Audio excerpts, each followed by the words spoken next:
사도행전 11장 1절에서 18절 성경 봉독하겠습니다.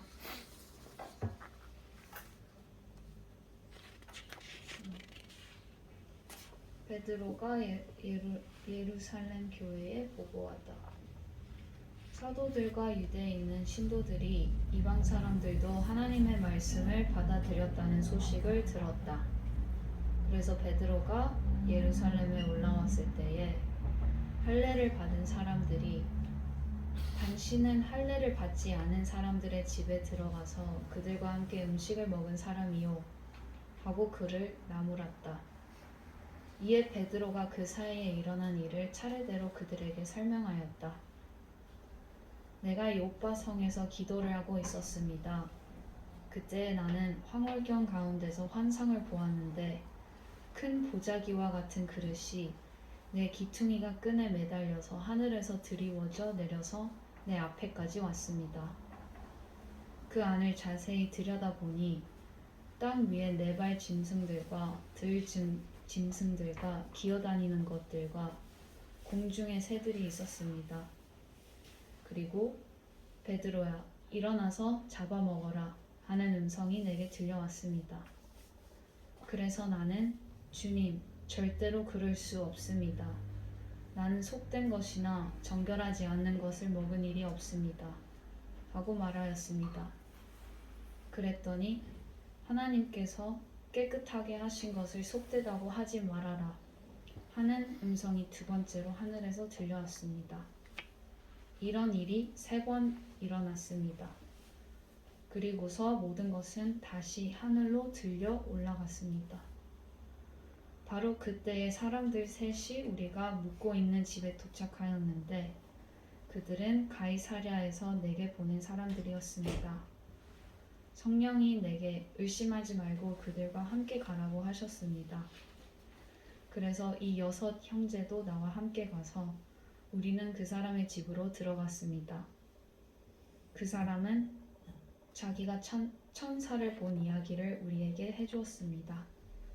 곧 천사가 그의 집에 와서 서더니 그에게 말하기를 욥바로 사람을 보내어 베드로라고도 하는 시몬을 불러오너라.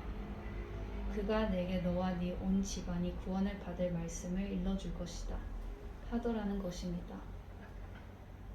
내가 말하기 시작하니 성령이 처음에 우리에게 내리시던 것과 같이 그들에게도 내리셨습니다.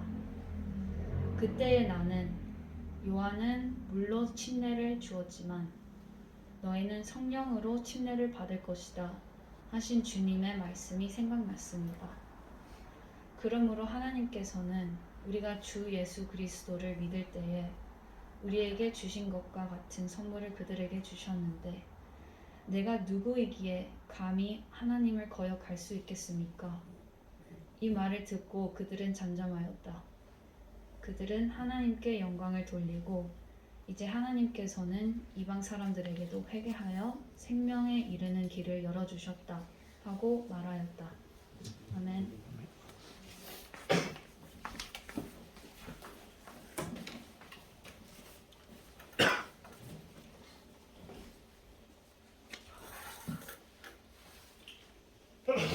차가워요?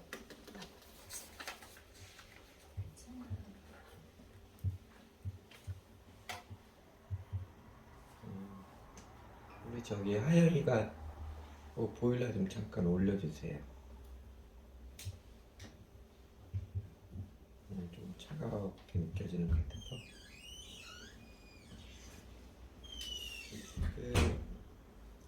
사도행전 11장 1절에서 18절은 예수 그리스도의 복음이 유대인뿐만 아니라 이방인에게까지 전파되고 받아들여졌음을 보여주는 구절입니다. 이 구절은 소통의 중요성과 복에 대한 설교를 강조하고 있습니다. 먼저 이 구절은 소통의 중요성을 강조합니다. 베드로는 예수 그리스도의 복음이 이방인에게까지 전파되어 받아들여졌음을 유대인 교회의 지도자들에게 보고합니다. 이때 유대인 교회 지도자들은 먼저 베드로를 비난하였지만 베드로는 자신이 경험한 것을 정직하게 이야기하고 그들의 반응을 수용하며 이를 극복하는 데 성공합니다. 이를 통해 우리는 소통의 중요성을 깨닫게 됩니다. 소통은 갈등을 예방하고 문제를 해결하는 데 있어서 중요한 역할을 합니다. 우리도 서로 다른 생각을 가지고 있을 수 있지만 서로를 존중하며 소통을 통해 서로를 이해하고 대화하며 문제를 해결할 수 있도록 노력해야 합니다. 여기까지는 챗 GPT가 작성한 설교입니다. 제가 사도행전 11장 1절에서 18절까지를 소통의 아름다움과 축복으로 설교문을 작성하라 했더니 이렇게 작성했더라고요.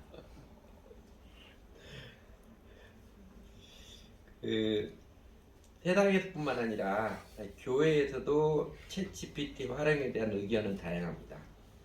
여러분, 인공지능 활용이 과연 인간에게 복이 될까요? 재앙이 될까요?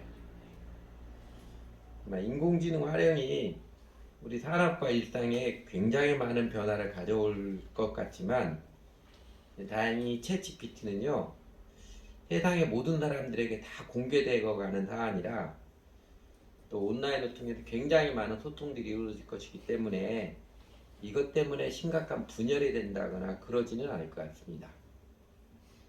아마 이제 보고서 쓰는 것, 그 다음에 처방 소견서 쓰는 것, 그 다음에 판결문 쓰는 것, 이런 면에서는 매우 광범위하게 활용이 될 것 같습니다.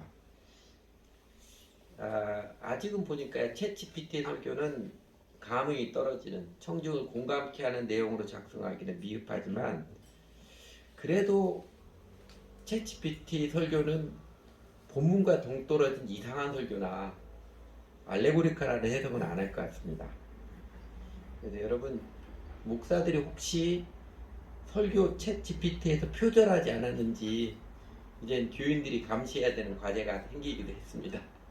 목사들이 게을러 가지고서는 작성하기 힘드니까 표절하지 않은지 감시해야 될 과제가 생기기도 했어요. 그러니까 새로운 일, 낯선 경험에 대한 의견은 사람마다 다를 수밖에 없습니다. 그러나 다양한 그 의견들이 갈등을 일으키고 갈등의 골이 깊어져서 대립하고 대결 구도가 되는 것은 우리를 슬프게 하는 것들 중에 하나입니다.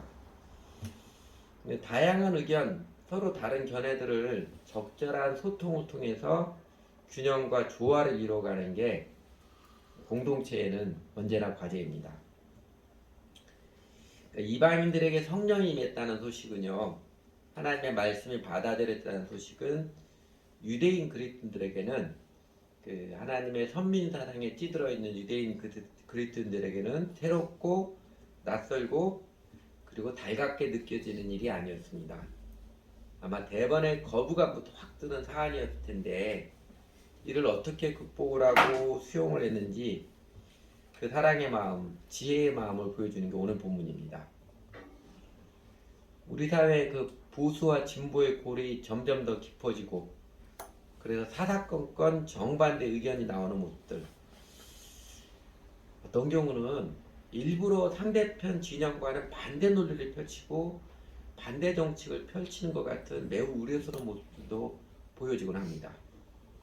그러나 우리 민족 남북한 간에 70년이 넘도록 허리가 잘린 채로 대결 구도를 벗지 못하고 있는 슬픈 현실을 생각하면, 그리고 또 교회,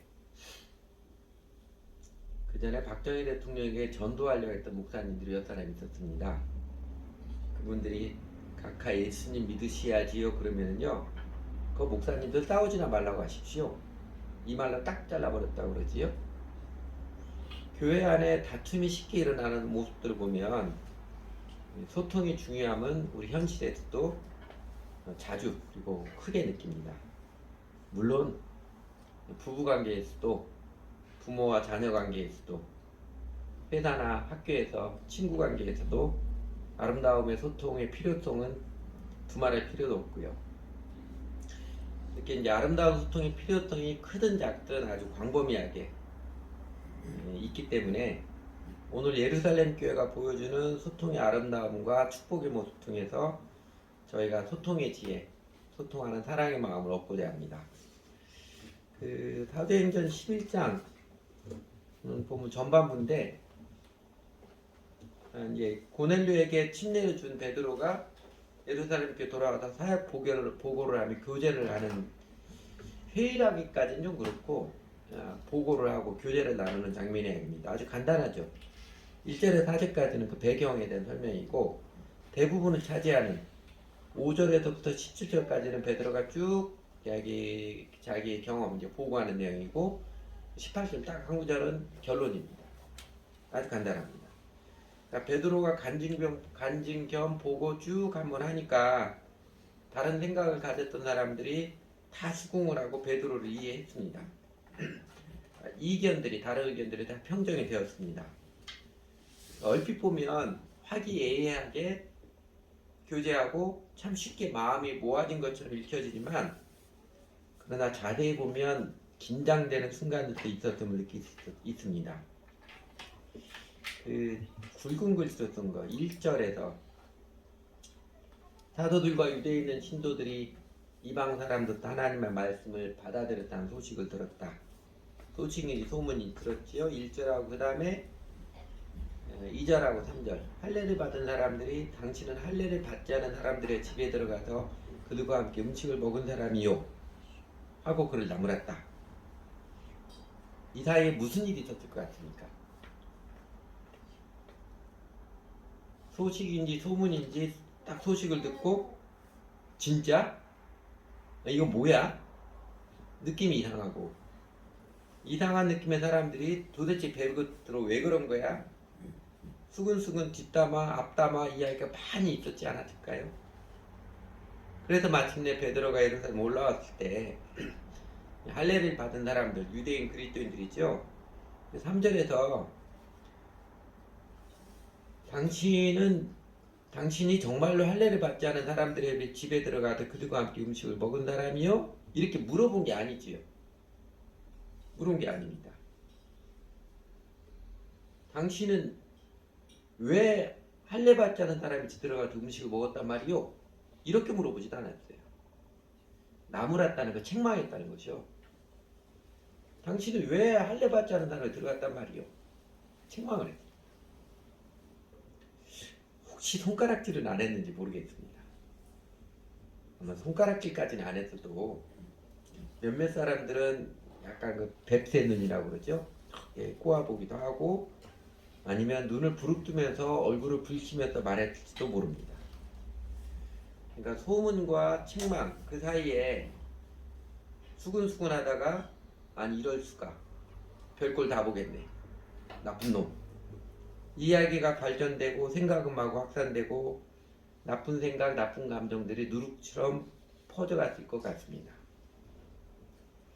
여러분, 오늘을 사는 우리들도 소문 듣고 부정적인, 딱 한마디 소문 듣고 부정적인 판단이 마구 확산되는 것 많이 경험하지 않았습니까?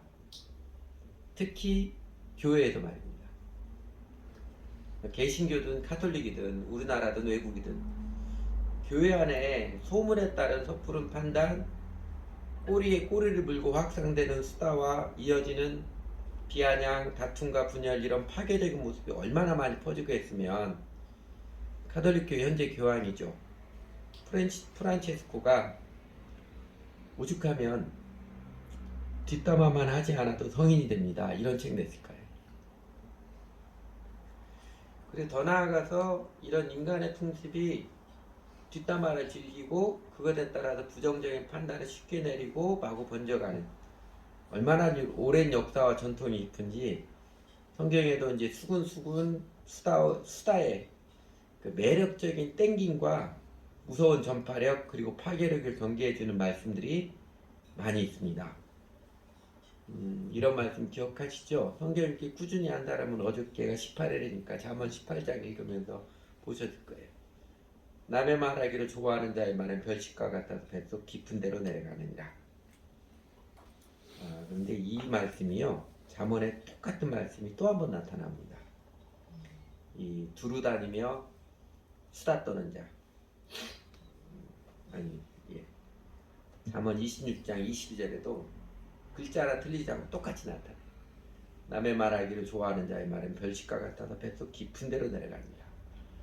남의 말 이렇게 입방아치는 게 묘한 쾌감이 있다는 것이지요.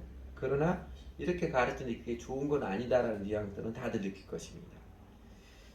그리고 잠언 20장 19절에 보면 두루다니며 수다 떠는 자는 남의 비밀을 누설하나니 입술을 벌린 자를 사귀지 말지니라. 수다 떠는 자는 제가 고친 것입니다. 두루다니며 한담하는 자인데 영어 같은 그 한담이 가십입니다. 우리 요새 우리나라에서 한담이라는 단어 잘 안 쓰잖아요. 다 수다라는 말 쓰지요. 그래서 바꿨습니다. 두루다니며 수다 떠는 자는 남의 비밀을 누설하나니 입술을 벌린 자를 사귀지 말지니라.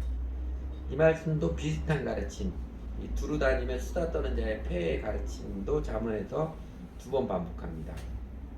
잠언 21장 13절을 보면 두루다니며 수다 떠는 자는 남의 비밀을 누설하나 마음에 신실한 자는 그런 것을 숨기느니라. 뭐 확인하지 않아도 여러분도 다 경험으로 다 알고 관찰로도 알았을 텐데, 여러분 그렇다면 베드로와 예루살렘 교제가 교제하며 소통을 통해서 갈등을 해소하여 다툼과 분열을 방지하고 오히려 마음이 넓혀가게 되어져서 하나님의 은혜, 하나님의 축복을 계속해서 누려가겠던 그 모습인데, 그 모습 통해서 우리가 배우고 간직해야 될 소통의 아름답고 지혜로운 태도 무엇이겠습니까? 뭐 대부분 다 알고 경험할 것 같지만 그래도 다시 한번 몇 가지 확인해 보도록 하겠습니다. 첫째는요, 섣불리 판단하는 조급함. 그러니까 감정적으로 대응하는 가벼운 태도를 벗고 신중한 태도를 익히십시오. 섣불리 판단하는 조급함, 감정적으로 대응하는 가벼운 태도를 벗고 신중한 태도를 익히십시오. 아니 땐 굵직해도 연기 날까 그런 속담 있잖아요. 그 속담처럼 전혀 근거 없는 소문은 거의 없습니다. 대부분 약간의 근거가 있기 때문에 소문이 일어나는데, 그러나 그 연기를 보고 저 집에서는 뭘 뗐는지 부뚜막에도 뭘 구웠는지는 우리가 알 수 없는 일입니다. 정확히 이야기를 들어봐야 사실 확인을 해봐야 아는 것이지요. 연기가 난다고 보고 저 집에도 뭘 뗐다고 단정하는 것은 오보입니다. 거짓이지요. 오늘 본문에서 1절과 3절 사이 어떤 유대인 그리스도인들이 마음이 불편해지고 자신들의 영적 지도자인 베드로에 대하여서도 불편한 감정이 쌓이게 된 데에는요, 첫째는 소문에 대해서 소식에 대해서 사실 확인보다도 감정적인 응답을 우선했고, 둘째는 부분적인 정보로 섣불리 판단을 했고, 셋째는 본질적인 내용보다 주변적인 내용에 마음이 치우쳤기 때문일 것입니다. 그러니까 감정적으로 조급하게 빈약한 근거로 섣부른 판단을 내린 신중하지 못한 태도가 그들을 거의 시험에 들게 하였습니다. 여러분, 그 1절과 3절에서 예루살렘 교회 사도들과 유대인 신도들이 들은 소식은 뭐냐면요, 이방 사람들도 하나님의 말씀을 받아들였다, 이방 사람들도 하나님의 복음을 받아들였다는 것이었습니다. 그러나 베드로가 예루살렘에 왔을 때 유대인들의 베드로를 나무란 것은 뭐라고 나무랬어요? 당신은 어째서 할례를 받지 않은 이방 사람들의 집에 들어가서 그들과 함께 어울렸습니까? 요거로 나무랬습니다. 그러니까 복음을 받아들이는 알맹이는 쏙 빠지고 주변적인 것이죠. 왜 이방인의 집에 들어가서 그들하고 어울렸느냐? 그거 가지고 섣불리 문제를 삼은 게 그들의 문제입니다. 우리나라 사람들은 싸움에서도 선빵 날리는 게 이기는 비결이라고 하는 것처럼 뭐든 빨리빨리가 최고인 줄 알잖아요. 그러나 진실의 힘은 속도에 달려있는 게 아닙니다. 예, 영어로도 그림이 이뻐가지고 영어로 된 거였는데 이런 말이 있습니다. 잠언 18장 10절, 송사에 원고의 말이 바른 것 같으나 그 피고가 가서 밝히느니라. 재판에서 원고의 말만 들으면 옳은 것 같은데 그 상대방 피고가 와서 진실을 밝히느니라 말씀처럼 양자의 이야기를 다 듣고 판단을 하는 신중한 태도가 매우 유익합니다. 사실 확인의 중요성이지요. 그 다음에 정보의 홍수 시대를 살고 있는 우리들에게는요, 뉴스 정보의 내용보다도 그 내용과 함께 누가 어떤 사람이 말했느냐 살피는 태도가 올바른 판단을 위해서는 필수적인 요건입니다. 지난 주 중에 윤석열 대통령의 일본 방문에 대하여서 조선일보는 언제까지나 과거에 매일 수 없다 이렇게 보도한 반면 경향신문은 피해자 인권을 제거한 굴욕 왜곡 이렇게 다른 평가를 내었습니다. 이렇게 다른 평가들을 내는 것에 대해서 하나의 소리만 듣고 판단을 내리면 그런 바보입니다. 조선일보는 이렇게 말하는구나, 경향신문이 이렇게 보는구나, 감안할 줄 알아야 됩니다. 사실과 의견 구분할 줄 알아야 된다는 거죠. 실제 사건과 해석을 구분할 줄 알아야 됩니다. 그래서 이게 사실을 가르쳐 주는 것인지 이게 어떤 사람의 의견이며 해석인지 구분을 하지 못하면 다른 사람들에게 휘둘리고 속고 당하는 일을 반복하며 살아가게 됩니다. 그리고 여러분, 사실과 의견, 사건과 해석을 잘 구분할 줄 아는 태도를 자연스럽게 배우고 있는데 좋은 방편이 뭐일 것 같아요? 꾸준한 성경 공부입니다. 물론 성경 공부가 그게 주목적은 아니에요. 그러나 우리가 꾸준히 개인적으로 말씀 묵상하는 큐티, 성경 공부에서 다른 사람 의견을 함께 나눔을 통해서 우리가 자연스럽게 누르는 짭짤한 보너스 중에 하나가 이것입니다. 왜냐하면 성경 공부 자체가 먼저 텍스트 사실을 확인하고 그 텍스트가 무슨 뜻이냐 해석이 성경 공부의 주된 틀이기 때문에 그렇습니다. 그러니까 성경 묵상과 나눔 공부는요, 원래 주목적은 우리 영혼을 아름답게 하고 우리를 강건하게 하는 게 주목적인데 그럴 뿐만 아니라 우리를 매우 지혜로운 사람이 되게 하기도 합니다. 그래서 여러분도 사실과 의견은 구분할 줄 아십시오. 네, 한국은 대한민국 사람들은 이탈리아 사람들과 함께 이제 반도기지, 감정 지수가 높은 대표적인 민족으로 꼽히지요. 그래서 감정 지수가 높기 때문에 감정이 풍부하기 때문에 옛날에는 이탈리아 예술 문화가 세계를 주름잡았었지요. 음악이고 미술이고 지금까지 그 영향이 있는 주름잡았지만 오늘날에는 한류가 세계 문화를 거의 주름잡아가고 있잖아요. 그러니까 삶을 풍성하게 살아가고 흥미롭게 신나게 살아가는데 감정이 풍부한 게 매우 유익한데, 그러나 안타깝게도 우리 민족은 냉철한 분별과 지혜를 발휘해서 대처해야 될 사안에서 감정적으로 대응해서 폭망한 나쁜 역사를 갖고 있고, 그리고 사실 그 후유증을 지금도 앓고 있습니다.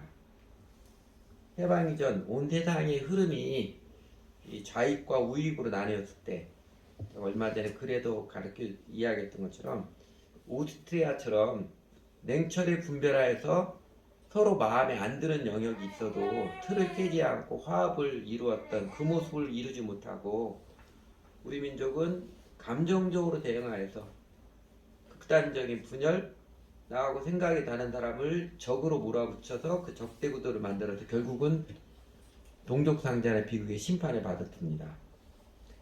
그 큰 아픔을 경험했음에도 불구하고 하나님께서 그 후로 다시 재수 삼수의 기회를 주셔서 테스트 하셨는데 번번이 낙방하고, 그래도 아직도 분단의 천형을 극복하지 못한, 말하자면 다수생으로 남아있는 것 같습니다.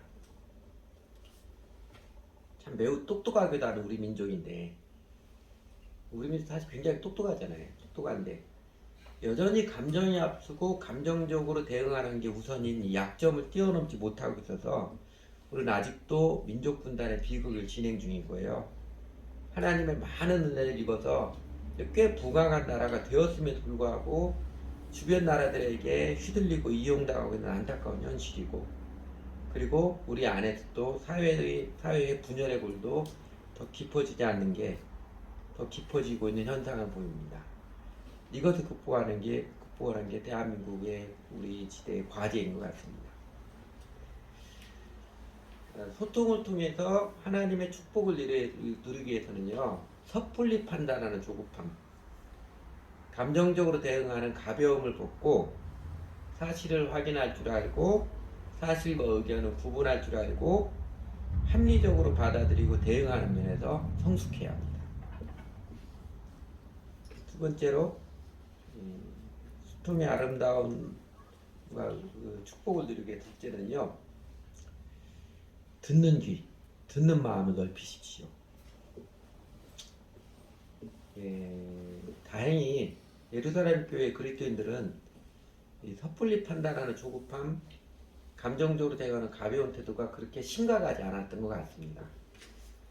그래서 여러분, 베드로가 자기 자초지종을 설명을 할 때 됐네 이 사람아, 이런 식으로 베드로 이야기를 아예 들으려고조차 하지 않았지요. 들었습니다. 차분하게 다 들었습니다. 그리고 베드로의 자초지종 설명을 차분하게 듣는 중간에 그런 게 어딨냐, 마이크 끊고 시비 걸지 않고 끝까지 들어주는 마음을 준비되어 있습니다. 그러니까 들어주는 마음, 들어주는 태도가 얼마나 중요한지는 여러분 주보 3면 금주의 명언에서도 강조했고, 여러분도 삶의 경험에서 많이 거듭거듭 확인했을 테니까 제가 따로 많이 이야기하지는 않겠습니다. 근데 여러분, 들어주며 사는 자가 사실은 행복합니다. 순간순간은 내 하고 싶은 말이 다 하는 게 직성이 풀리고 이게 뭐 신나는 것 같지만은요, 그러나 다른 사람 말을 들어줄 수 있는 사람이 그 마음에 하나님께서 행복을, 평안을 안겨줍니다. 왜 그런가는 조금 이따 설명을 드릴게요. 그리고 듣는 태도는요, 성숙한 자의 자질, 리더의 자질입니다. 리더의 필수적인 자질이지요. 그러니까 거꾸로 이야기하면 대화하자고, 우리도 좀 소통하자고 하고서는 자기 말만 하는 사람은 아직은 정서적으로 영적으로 미성숙한 어린아이입니다.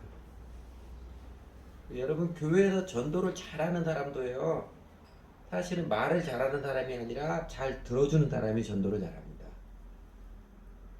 우리가 복음을 전도할 때 복음의 내용을 소개하는 것보다 이 사람의 마음을 열게 하는 게 우선이잖아요. 그러니까 전도 대상자의 마음을 열게 하는 제일 좋은 방편이 그 마음 이야기, 삶 이야기 들어주는 것입니다. 여러분, 잘 들어주는 사람이 되는 게 무엇이겠습니까?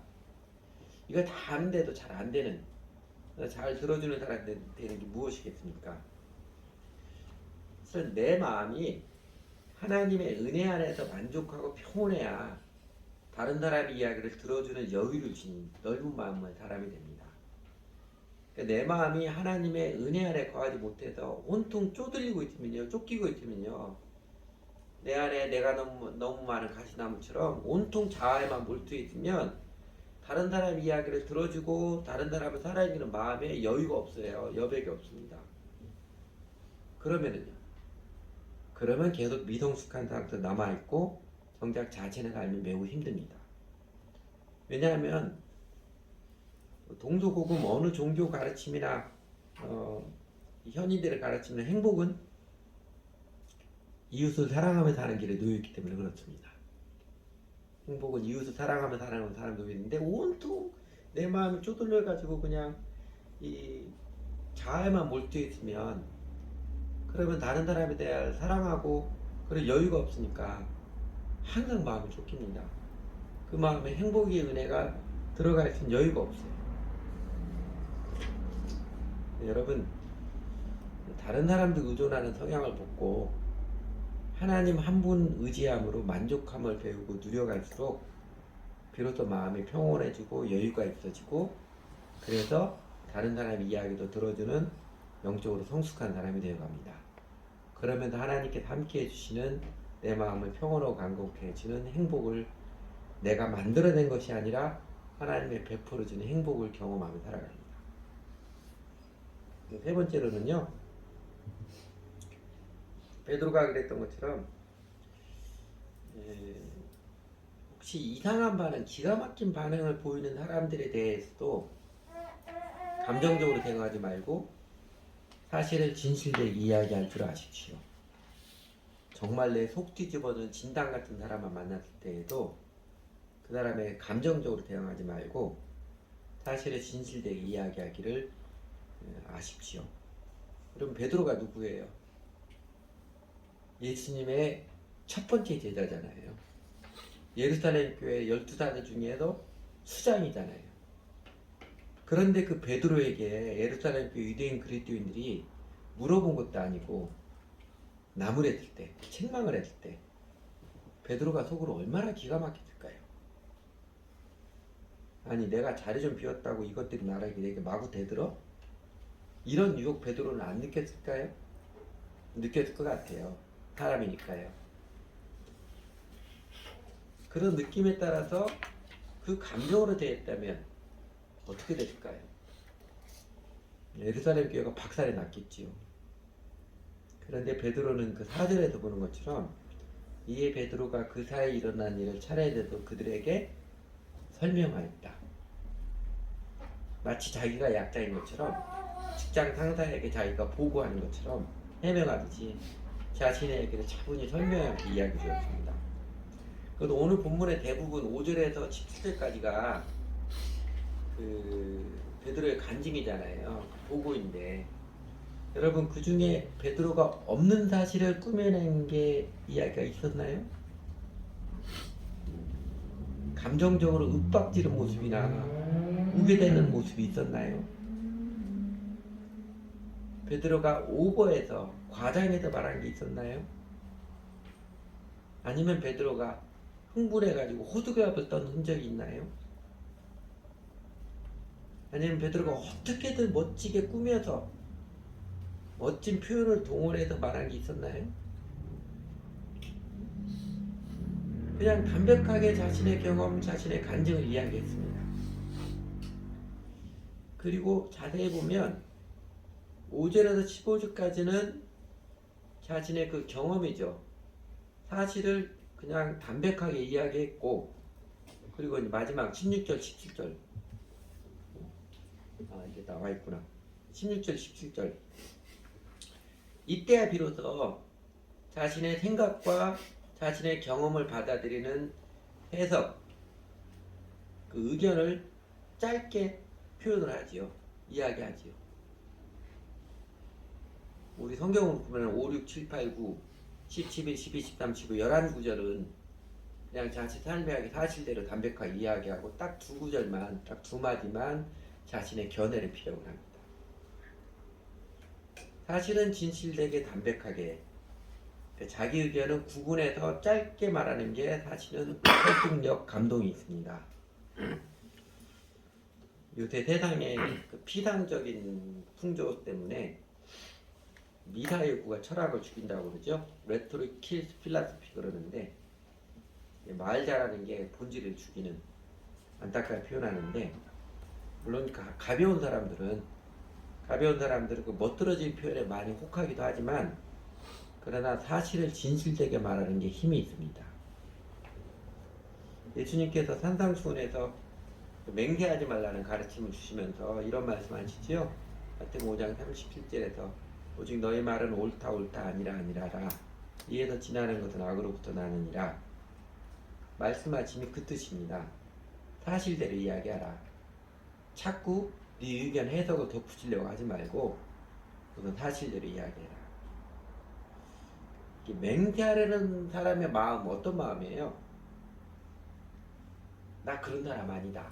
나 괜찮은 사람이 나 좀 알아달라는 마음인지 맹세를 하게 되지요. 근데 그렇게 자기를 들이밀며 살려고 하지 말고 그냥 사실은 사실대로 담백하게 말하면 달라. 자기인정 욕구가 강한 사람이 오버를 잘합니다. 자꾸 자기를 들이밀려는 그러지 말고 하나님을 의지해서 자아를 잊어버리고 사실은 사실대로 담백하게 사십시오. 재미없는 것 같지만 그 가운데 하나님 함께 하심을 경험해 갈 수 있습니다. 그리고 이것 사실을 진실하게 말할 수 있는 자질도요. 내 영혼, 내 마음이 하나님으로부터 만족하고 하나님으로부터 평안하면 자연스럽게 나오는 자질이고 태도입니다. 그러니까 불안하면 말이 많아져요. 내 마음이 쪼들리고 허전해서 사람들 우절하면요, 안달을 하게 되고 자꾸 꾸미게 되고 과장해서 그러다가 오히려 일을 그르치고 잘못합니다. 그래도 제가 여러분들에게 또 다른 분들도 마찬가지인데 예수를 믿는 자들에게 조용한 시간을 갖는 것, 큐티.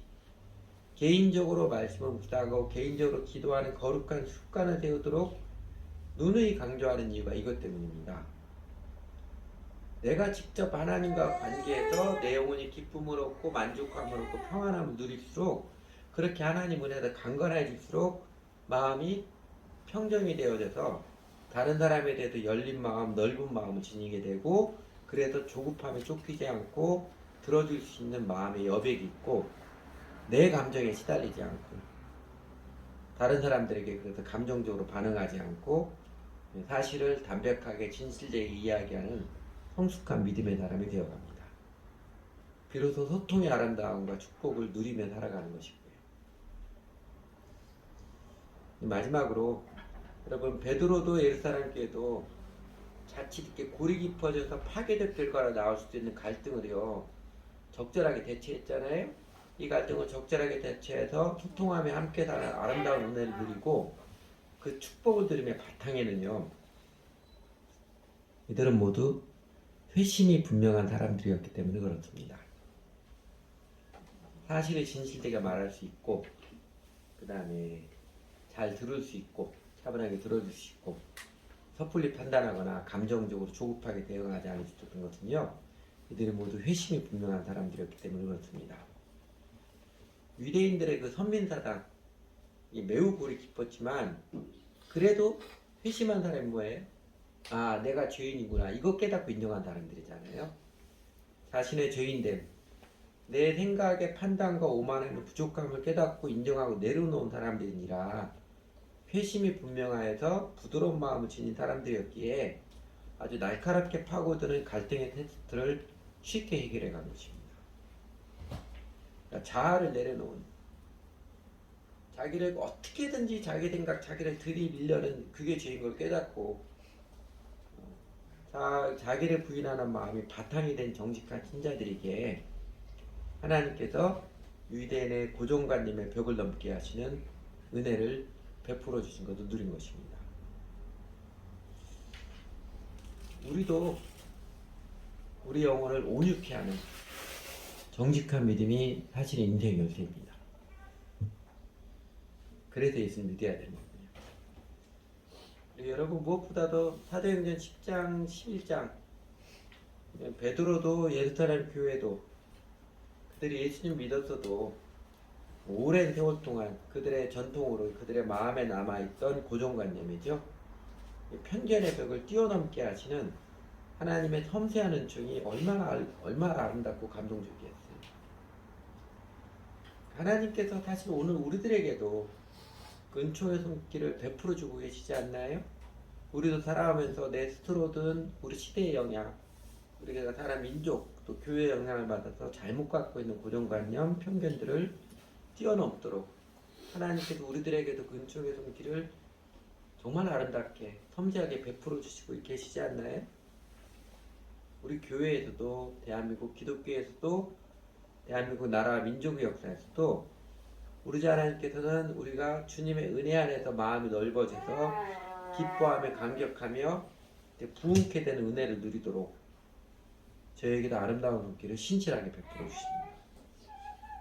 저희도 그 손길을 보고 이쁘게 응답하며 살기 원합니다.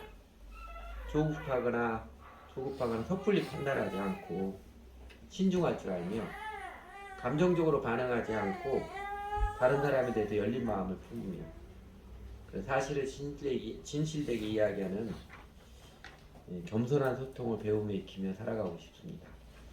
같이 기도하시죠.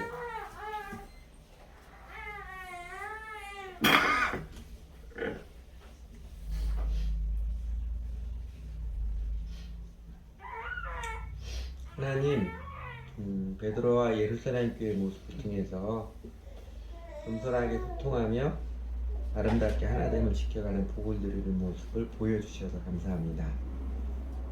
저희로 그 장면을 자세히 살펴보게 하셔서 아름답게 소통하는 지혜의 마음, 사랑의 마음, 겸손의 도를 깨우쳐 주시고 또 그렇게 살고 싶은 마음을 저에게도 감동해 주셔서 감사를 드립니다. 정직한 회심, 자아를 내려놓고 예수님을 주님 믿고 따르는 자기를 부인하며 살아가는 믿음의 삶이 사람들과 더불어도 벽을 쌓아가지 않고 화평의 달을 놓아가는 바탕임을 알게 해주셔서 감사를 드립니다. 저희는 참 많이 실패하고 했지만 그래도 예수님의 십자가의 은혜와 자비를 힘입어서 다시금 자기를 잊고서 주님을 배우며 따라가면서 저희가 여전히 갈 길이 멀지만 저에게도 점점 더 소통하며 살아가는 아름다움, 그 복됨을 맛보아라 해주셔서 정말 감사를 드립니다. 하나님, 그럼에도 불구하고 저희는 여전히 자아의 판단이 앞서고 소문에 휘둘리기 잘하며 섣불리 단정하고 감정적으로 반응하기 잘하고 어떤 때는 아예 들으려고조차 안 하는 못된 태도, 어리석고 오만한 태도가 많음을 용서해 주시고 긍휼히 여겨 주십시오. 저희들의 마음을 넓혀 주시고 성령님께서 감동하시고 잘 가르쳐 주셔서 저희가 가족들 관계에서 교회와 직장, 학교에서 다른 사람들과 관계에서도 사람들을 사랑하며 살아가는 마음 넓혀 주시고 그 정직한 지혜를 깨우쳐 주십시오. 저희도 사실을 확인하고 사실과 의견, 내 감정을 구분하는 신중한 태도를 잘 익기 원합니다. 잘 들어줄 줄 아는 태도, 내 말만 하려는 고집쟁이 태도를 벗고서 또 조급하게 감정적으로 대하지 않고 섣부르게 판단하는 게, 재빨리 판단하는 게 똑똑한 것처럼 여기는 미련하고 오만한 태도를 벗고서 사람들에게 윽박지르거나 거짓을 말하거나 과장하거나 일방 통보만 하거나 하지 않고 정말로 사실을 진실하게 말하며 살 줄 알도록 좀 속사람이 깊어지도록 성숙하도록 은혜를 내려주십시오. 하나님, 저희 대한민국 교회와 사회를 긍휼히 여기다 그 은혜를 내려주십시오. 갈수록 생각의 골이 깊어지고 극단으로 치우치는 사람들의 모습, 더 나아가 그 폭력을 행사하면서도 적개심을 키우는 사람들의 모습에 부끄러움을 알게 해주시고 깨우쳐 주십시오. 우리 민족이 현대사를 통해서 저희가 거듭거듭 실패하고 있는 다양하면서도 서로 다른 생각을 포용할 수 있고 조화를 이루어갈 수 있는 그 은혜의 마음을 성령님 내려주시기를 간절히 기도드립니다. 저희 민족 남한과 북한을 긍휼히 여기십시오. 특별히 정치 지도자들을 긍휼히 여기십시오. 하나님, 여전히 같은 동족이면서 왼수처럼 대하고자 생각하는 그 마음들이 얼마나 하나님 앞에 부끄러운 일인지 깨달아 수 있도록 은혜를 내려주시기를 기도드립니다. 저희가 너무 오래도록 단절되어 있어서 생각이 많이 다른데 하나님, 힘으로 이겨먹으려고 하지 않고 대화하고 소통하며 서로 사람들이 이해해가는 그 과정들을 주님께서 친히 이끌어 인도해 주시기를 기도드립니다. 하나님, 교회에서도 사회에서도 저희 민족에서도 결국은 복음의 가르침이 얼마나 실제적으로 사람들에게 정직한 복음의 가르침이 실제적으로 영향을 미치느냐가 중요한 관건임을 저희도 느끼게 됩니다. 자기를 부인하고 하나님의 일하심, 성령님의 교통하심을 믿고 맡기며 살아가는 이 복음의 가르침이 교회 안에서부터 실제적으로 힘있게 번져가서 사회에서도 민족에서도 골이 깊어지지 않고 다양하면서도 화합을 이루어가는 은혜를 내려주시기를 기도드립니다. 그래도 마침내 하나님께서 그 자비를 내려주셔서 분단의 천형도 벗고 서로 사람을 이해하고 평화를 도모하는 아름다운 통치를 내려주시기를 간절히 기도드립니다. 저희 나라 민족 오래 황폐했던 역대의 파괴된 기초로 다시 싸울 수 있는 그 은혜를 내려주시기를 간절히 사모하고 기도드립니다. 저희가 작은 자일지라도 저희들의 작은 삶에서부터 하나님 자신을 잊어버리고 하나님 은혜를 기억하고 정직하게 소통할 줄 아는, 겸손하게 소통할 줄 아는 그 마음을 감동하시고 이끌어 주셔서 하나님 아름다운 물결이 번져가도록 좀 도와주시기를 기도드립니다. 그래서 저희들의 개인의 삶에서도 교회와 나라와 민족의 역사에서도 주 하나님께서 통케 하시는 아름다운 은총과 축복을 알고 주님께서 내려주신 평화의 은총을 기뻐하며 찬양하며 주님의 살아계심과 선하심을 증거하는 저희들이 되도록 주님 이끌어 주십시오. 예수님 이름으로 기도드렸습니다.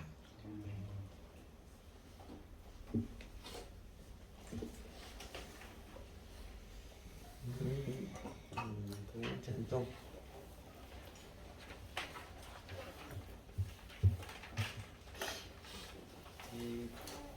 요새 그 21세기 찬송가는 가사를 조금 바꿨는데 옛날 가사가 더 좋아서 옛날 찬송가를 그대로 했습니다. 형제를 늘 신실하고 형제 교회 안에 가족된 형제자매뿐만 아니라 사람들에 대해서 사랑으로 참된 것을 말하고 행할 수 있는